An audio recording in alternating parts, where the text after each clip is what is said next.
You ask Tiger to solve. This deals with linear equations with one unknown. The final result is y equals -6. Let's solve it step by step. Simplify the expression. Simplify the arithmetic. Group all y terms on the left side of the equation. Subtract 4y from both sides. Group like terms.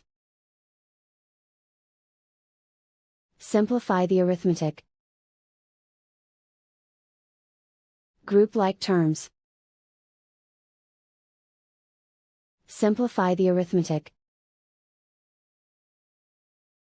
Group all constants on the right side of the equation. Subtract 36 from both sides. Simplify the arithmetic.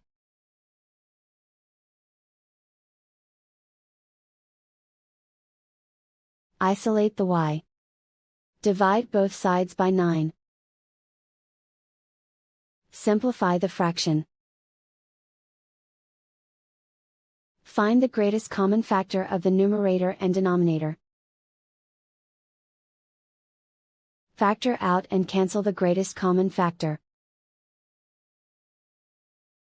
And so the final result is y equals -6.